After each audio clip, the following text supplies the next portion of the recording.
अस्सलाम वालेकुम, welcome back to English entertainment. और इंग्लिश एंटरटेनमेंट में आज सोशियो लिंग्विस्टिक्स के एक और इम्पॉर्टेंट टॉपिक को डिस्कस करते हैं, बार्विंग और कोड स्विचिंग को। इस लेक्चर में हम बार्विंग को समझेंगे, बार्विंग के टाइप्स को समझेंगे और इसके अलावा कोड स्विचिंग को समझेंगे कि कोड स्विचिंग किसे कहते हैं, कोड स्विचिंग के टाइप्स कौन से हैं और इसके साथ साथ बार्विंग और कोड स्विचिंग में मेन डिफरेंस क्या है। ठीक है, तो स्टार्ट करते हैं। अच्छा, तो सबसे पहले है बार्विंग। बार्विंग का सिंपली मतलब ये है कि जब हम किसी दूसरे लैंग्वेज से अल्फाज लेके उसको अपने लैंग्वेज का एक परमानेंट हिस्सा बनाए, ठीक है, या अपने लैंग्वेज के डिक्शनरी का एक परमानेंट हिस्सा बनाए, इसे सिंपली कहते हैं बार्विंग। फॉर एग्जाम्पल, लैपटॉप जो लफ्ज़ है ये इंग्लिश में इन्वेंट किया गया है, ठीक है। अब उर्दू में हमारे पास लैपटॉप के लिए कोई लफ्ज़ नहीं है, तो इसी वजह से हमने लैपटॉप को बस एट इज फॉलो किया है, ठीक है, या एज इट इज कॉपी किया है। इसी तरह सोफ़ा जो लफ्ज़ है ये अरेबिक लफ्ज़ है और ये इंग्लिश लोगों ने अरेबिक लैंग्वेज से कॉपी किया है। इसी तरह लूट जो है ये भी उर्दू लफ्ज़ है और ये इंग्लिश लोगों ने उर्दू से कॉपी किया है, ठीक है। पैजामा जो है ये भी अरेबिक है। मार्कर और मोबाइल जो है ये इंग्लिश अल्फाज है और ये हमने उर्दू के डिक्शनरी का एक परमानेंट हिस्सा बनाया है, ठीक है, मार्कर और मोबाइल। तो हमारे पास मोबाइल के लिए चूंकि हमारे पास नेटिव वर्ड नहीं है, ठीक है, तो इसी वजह से हमने इंग्लिश लैंग्वेज से ये अल्फाज कॉपी किए हैं और इनको अपनी डिक्शनरी का एक परमानेंट हिस्सा बनाया है, ठीक है। अच्छा, अब टाइप्स ऑफ बार्विंग। तो बार्विंग बेसिकली बार्विंग के तीन टाइप्स है। पहला है अनएसिमिलेटेड बार्विंग। अनएसिमिलेटेड बार्विंग का सिंपली मतलब ये है कि जब हम किसी दूसरे लैंग्वेज से अल्फाज कॉपी करें या बारो करें लेकिन उनमें कोई मार्फोलॉजिकल कोई फोनोलॉजिकल चेंजेस ना हो, ठीक है, जिस तरह वही अल्फाज होते हैं हम उनको बिल्कुल उसी तरह कॉपी करते हैं या उसी तरह बारो करते हैं। जैसे लैपटॉप हो गया, डायरी हो गया, एसी हो गया, ठीक है। ये अल्फाज जो है ये जिस तरह इंग्लिश में यूज़ होते हैं या जिस तरह इंग्लिश लैंग्वेज में प्रोनाउंस होते हैं बिल्कुल उसी तरह हमने इन्हें कॉपी किया है और उर्दू लैंग्वेज का एक परमानेंट पार्ट बनाया है। इसी तरह दूसरा टाइप है पार्शली एसिमिलेटेड बारिंग। पार्शली एसिमिलेटेड बारिंग का मतलब ये है कि जब हम दूसरे लैंग्वेज के अल्फाज में थोड़े से चेंजेस लाएं, ठीक है, ये चेंजेस या तो मार्फोलॉजिकल हो सकते हैं या फोनोलॉजिकल हो सकते हैं। मार्फोलॉजिकल का मतलब ये है कि हम उसके मार्फोलॉजी का या उसका जो स्ट्रक्चर है उसमें कुछ चेंजेस लाएं और अपने लैंग्वेज में एडजस्ट करें, ठीक है। इसी तरह फोनोलॉजिकल है, प्रोनाउंसिएशन से रिलेटेड है, जिसमें हम उन अल्फाज के प्रोनाउंसिएशन को थोड़ा सा चेंज करते हैं, ठीक है। फॉर एग्जांपल, ये जो लफ्ज़ है बारबरियत, बारबरियत जो है ये असल में बारबेरिज्म से निकला है, ठीक है। बारबेरिज्म जो है ये इंग्लिश लफ्ज़ है और इसका जो एसिमिलेटेड पार्शियली एसिमिलेटेड वर्जन है उर्दू में ये है बारबरियत, ठीक है। तकरीबन अल्फाज दोनों सेम है लेकिन उसके स्ट्रक्चर में उसके प्रोनाउंसिएशन में डिफरेंसेस है। जो बेसिक स्ट्रक्चर है वो दोनों का सेम है, ठीक है, बारबेरिज्म और बर्बरियत। इसी तरह उर्दू में हम कहते हैं एजेंसियो, ठीक है। हम एजेंसीज, एजेंसीज जो है वो इंग्लिश का लफ्ज़ है, वो प्लूरल में एजेंसीज यूज होता है और हम प्लूरल में उर्दू में एजेंसियों के प्लूरल को हम एजेंसियो ही कहते हैं, ठीक है। एजेंसी के प्लूरल को हम एजेंसियो ही कहते हैं। इसी तरह कॉलेजो भी है, ठीक है, कॉलेज के प्लूरल को हम कॉलेजो कहते हैं जबकि इंग्लिश लोग इसे कॉलेजेस कहते हैं, ठीक है। तो इसे कहते हैं पार्शली एसिमिलेटेड बारविंग। पार्शली एसिमिलेटेड बारविंग का सिंपली मतलब ये है कि अल्फाज को हम थोड़ा सा उनको थोड़ा सा चेंज करके हम अपने डिक्शनरी का एक परमानेंट पार्ट बनाए। तीसरा टाइप है कंप्लीट एसिमिलेशन। कंप्लीट एसिमिलेशन का मतलब ये है कि जब हम फॉरेन वर्ड्स को लिटरली अपने लैंग्वेज में ट्रांसलेट करें, ठीक है, उसको कंप्लीटली चेंज करें, इसे कहते हैं कंप्लीट एसिमिलेशन, ठीक है। इसको लोन ट्रांसलेशन भी कहते हैं, लिटरल ट्रांसलेशन को लोन ट्रांसलेशन भी कहते हैं। जैसे हवाई अड्डा है उर्दू में, ठीक है, या लारी अड्डा है। हवाई अड्डा जो है एयरबेस, ये क्या है, ये हवाई अड्डा जो है ये एयरबेस की लिटरल ट्रांसलेशन है, ठीक है, या एयरबेस की लोन ट्रांसलेशन है, इसे लोन ट्रांसलेशन भी कहते हैं। और इसी तरह लारी अड्डा भी है, ठीक है, या बस अड्डा भी है, बस स्टॉप। बस स्टॉप जो है ये इंग्लिश लफ्ज़ है और इसको हमने उर्दू में ट्रांसलेट किया है, लिटरली ट्रांसलेट किया है और इसे हमने बनाया है लारी अड्डा, ठीक है। तो ये बारहवीं के तीन टाइप्स है। अच्छा, अब कोड स्विचिंग किसे कहते हैं? कोड स्विचिंग का सिंपली मतलब ये है कि जब हम with in a single conversation क्या करते हैं, अपने लैंग्वेजेस को स्विच करते हैं, ठीक है। दो या दो से ज़्यादा लैंग्वेजेस को हम स्विच करते हैं तो उसे सिंपली कहते हैं कोड स्विचिंग, ठीक है। फॉर एग्जांपल, मैं कहता हूँ today is our last paper और फिर हम मज़े करेंगे, ठीक है। तो ये जो पहला पोर्शन है सेंटेंस का, today is our last paper, ठीक है, ये सेंटेंस जो है ये इंग्लिश में है और इसके बाद जो सेंटेंस है वो उर्दू में है और फिर हम मज़े करेंगे। ठीक है, तो फिर हम मज़े करेंगे, ये जो है ये क्या है, ये कोड स्विचिंग है, या इन दोनों के इस अल्टरनेशन को क्या कहते हैं, कोड स्विचिंग कहते हैं। ठीक है, इसी तरह मैं कहता हूँ कि मैंने अपना असाइनमेंट गूगल क्लासरूम पे सबमिट किया। ठीक है, तो यहाँ पे बेसिक सेंटेंस जो है ये उर्दू है, लेकिन इसमें हमने इंग्लिश के इंडिविजुअल अल्फाज को इंक्लूड किया है।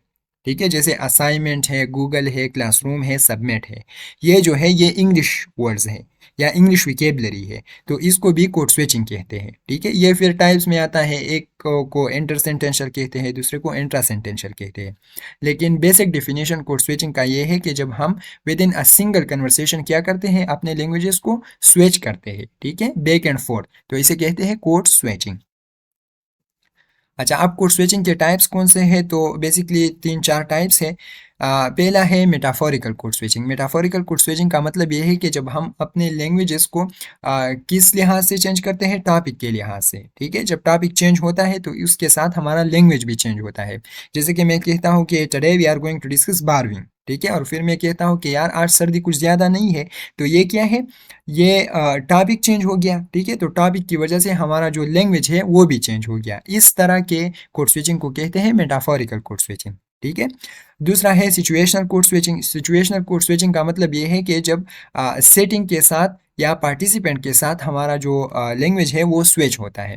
फॉर एग्जांपल मैं कहता हूँ कि yes sir we have completed our project. Oh hello Sami, कैसे हो। ठीक है, तो यहाँ पे एक पार्टिसिपेंट जो है ये टीचर है जिससे मैं इंग्लिश में बात कर रहा हूँ, और दूसरा जो है वो सामी है। ठीक है, मेरा दोस्त भी हो सकता है, मेरा रिश्तेदार भी हो सकता है, उसको चूंकि इंग्लिश नहीं आता। ठीक है, तो उससे मैं क्या कहता हूँ, उससे मैं उर्दू में बात करता हूँ। ठीक है, तो ये भी कोड स्विचिंग का एक टाइप है जिसे हम कहते हैं सिचुएशनल कोड स्विचिंग। ठीक है, जो सिचुएशन के साथ क्या होता है, हमारा लैंग्वेज जो है वो स्विच होता है।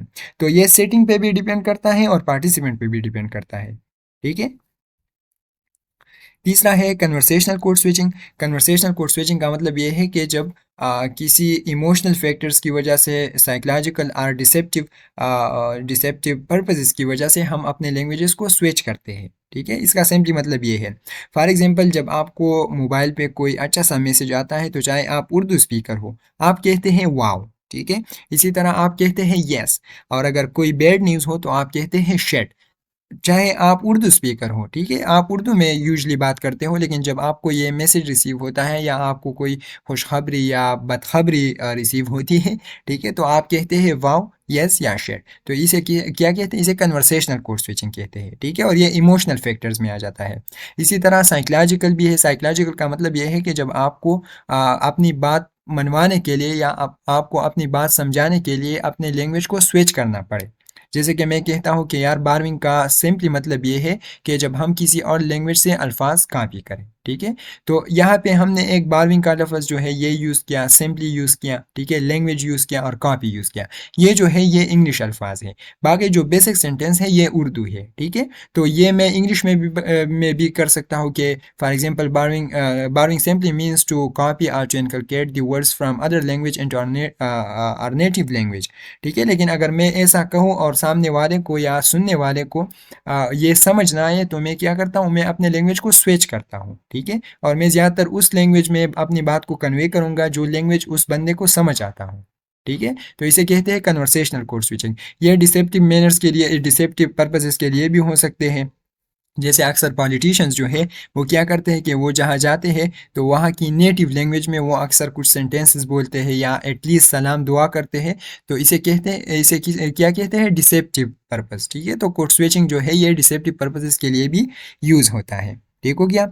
इसी तरह है inter sentential code switching. Inter sentential code switching का मतलब ये है कि जब हम एक सेंटेंस जो है, कंप्लीट सेंटेंस, वो एक लैंग्वेज में बोले और दूसरा जो कंप्लीट सेंटेंस है वो दूसरे लैंग्वेज में बोले। ठीक है, तो इसे कहते हैं inter sentential code switching. For example if you are hot you will succeed, और फिर आप चार चार शादियाँ भी कर सकते हैं। तो सक्सीड तक जो है ये क्या है, ये एक कंप्लीट सेंटेंस है जो हमने इंग्लिश में बोला। ठीक है, और इसके बाद और फिर आप चार चार शादियाँ कर सकते हैं, ये भी एक कंप्लीट सेंटेंस है और इसे हमने उर्दू में बोला। ठीक है, तो इसे कहते हैं इंटर सेंटेंशियल कोड स्विचिंग।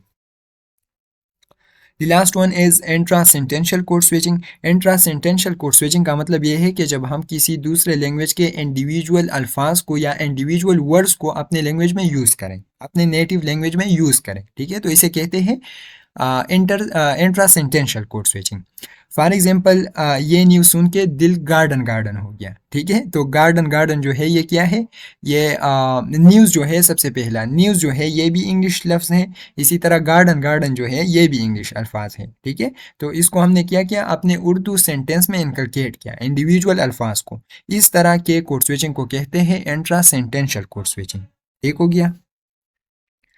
अच्छा, अब बारविंग और कोड स्विचिंग में मेन डिफरेंस क्या है, तो सबसे पहला पॉइंट ये है कि बारविंग जो है ये एक परमानेंट प्रैक्टिस है, एक परमानेंट फिनोमिना है, और कोड स्विचिंग जो है ये एक टेम्परेरी फिनोमिना है, ठीक है।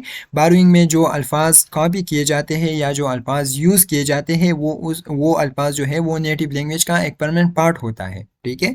फॉर एग्जांपल मोबाइल जो है, मोबाइल के लिए उर्दू लैंग्वेज में कोई स्पेसिफिक लफ्ज़ नहीं है, ठीक है। तो इसी वजह से मोबाइल जो है ये परमानेंटली हम उर्दू लैंग्वेज में भी यूज़ करते हैं, पश्तो लैंग्वेज में भी यूज़ करते हैं, ठीक हो गया।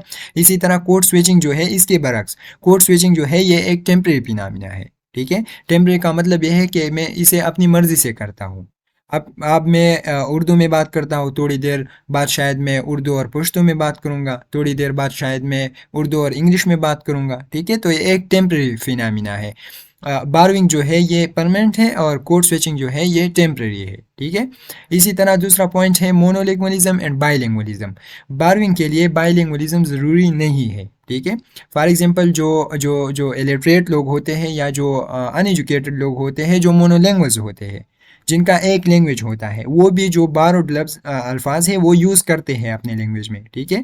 फॉर एग्जांपल हमारे सोसाइटी के जो एल्डर मेंबर्स है वो भी मोबाइल को मोबाइल ही कहते हैं, ठीक है। उसके प्रोनाउंसिएशन में थोड़े से डिफरेंसेस हो सकते हैं, जैसे कोई मोबाइल कहता है, ठीक है, कोई मोबाइल कहता है, लेकिन फिर भी जो बेसिक वो क्या है लफ्ज़ है वो सेम होता है, ठीक है, वो सिर्फ मोबाइल ही होता है।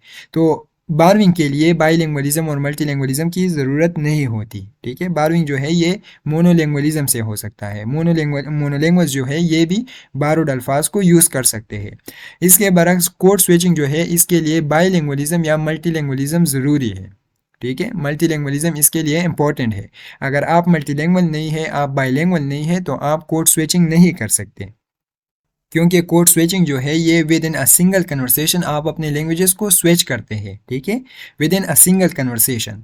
तो अगर आपके पास दूसरा कोई लैंग्वेज नहीं है तो आप स्विच नहीं कर सकते। तो इसी वजह से कोड स्विचिंग के लिए बाईलिंगुअलिज्म ज़रूरी है, ठीक है।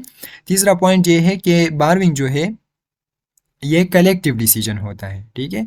पूरी सोसाइटी जो है, पूरे स्पीकर्स जो है उस एक लैंग्वेज के, वो बारोड अल्फाज को कलेक्टिवली यूज़ करते हैं, ठीक है। हमारे चाहे बच्चे हो, चाहे बूढ़े हो, चाहे एल्डर हो, चाहे फीमेल्स हो, वो सब जो है वो मोबाइल को मोबाइल ही कहते हैं, ठीक है। जबकि कोड स्विचिंग जो है ये एक इंडिविजुअल डिसीजन है। इंडिविजुअल डिसीजन का मतलब ये है कि अगर बंदा चाहे तो यूज़ करे, ना चाहे तो यूज़ ना करे, ठीक है, उस पर कोई पाबंदी नहीं होती या उसको कोई ज़रूरत भी नहीं होता, ठीक है। फॉर एग्जांपल मैं अब इंग्लिश लैंग्वेज में कुछ अल्फाज बोलता हूँ, मुझे ज़रूरत नहीं है, ठीक है, मैं उर्दू लैंग्वेज में भी बोल सकता हूँ, मैं पश्तो लैंग्वेज में भी बोल सकता हूँ, ठीक है। तो ये मेरा एक इंडिविजुअल डिसीजन है। हाँ, इसमें फिर एक बात आ जाती है कि हमारा लैंग्वेज जो है ये हमारे कम्युनिकेटिव नीड्स को पूरा नहीं कर सकता, ठीक है। इसमें ज़्यादातर अल्फाज ऐसे होते हैं, या हम जानते नहीं उन अल्फाजों को, या उन अल्फाज के अल्टरनेटिव्स को हम जानते नहीं, या हमारे लैंग्वेज में वो अल्फाज के लिए, उन अल्फाज के लिए कोई अल्टरनेटिव होता नहीं, ठीक है। तो इसी वजह से हम क्या करते हैं, हम कोड स्विचिंग करते हैं, ठीक है। जैसे कि कुछ अल्फाज सोशियो लिंग्विस्टिक्स है, ठीक है। तो सोशियो लिंग्विस्टिक्स को अब मैं उर्दू और पश्तो में क्या कहूँगा, मैं सोशियो लिंग्विस्टिक्स ही यूज़ करूँगा, ठीक है। तो इसी वजह से इंडिविजुअल कोड स्विचिंग जो है ये एक इंडिविजुअल डिसीजन है, ठीक हो गया। So this was hour for today and thank you so much.